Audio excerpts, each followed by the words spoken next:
Never stop learning and always be open to looking at something in a new way. Check this out.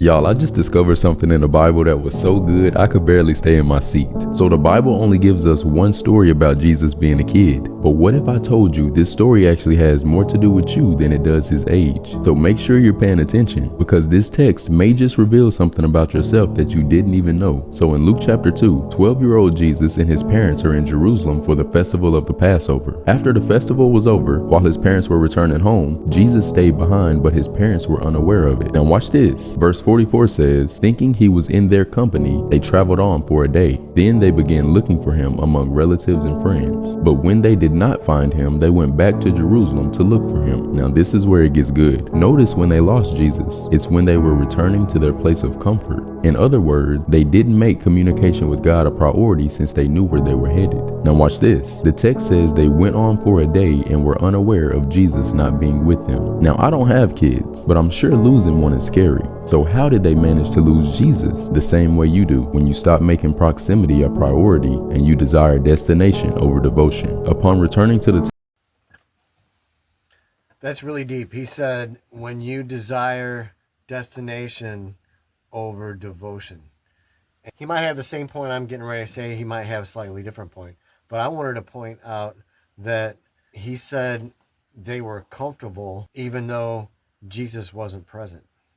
Sometimes we think that Jesus is closer to us than what he really is because we've gotten complacent in our walk and we're not paying attention to how close he is anymore. And we're going about the normal everyday grind and we're thinking we're still in the same place in our connection to him, but we have let some distance come in between him and us because we're focused on other things. And at that time, we can all of a sudden realize that Jesus is nowhere in sight because we haven't been making sure that we had that connection with him every single morning, every single day, before either when we wake up in the morning or before we go to bed at night, making sure that we are connected to him and the level that we have been and maintaining that connectivity and growing. It's not just to maintain our connection to him, but we're also supposed to be growing and getting closer and closer to him. But let's let this young man finish his insight.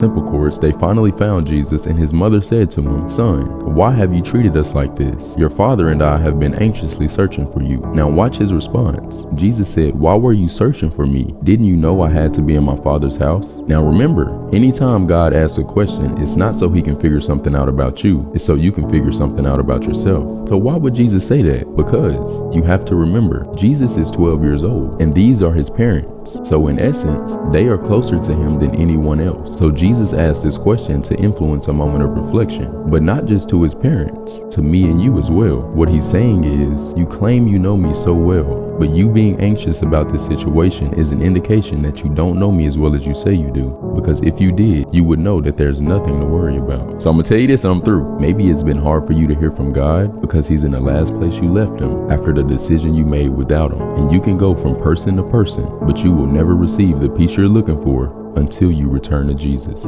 That was good. That was good. You know, the prophet Joel said that in the end times, in the last days, our young people will prophesy and teach the word like never before. And I feel like we're seeing that time. And I'm thankful to see young people preaching and teaching like never before. And I am open and willing to see what they have to say and learn new things from them. If you like content like this, subscribe for more. And if you enjoyed this young man's message, comment amen.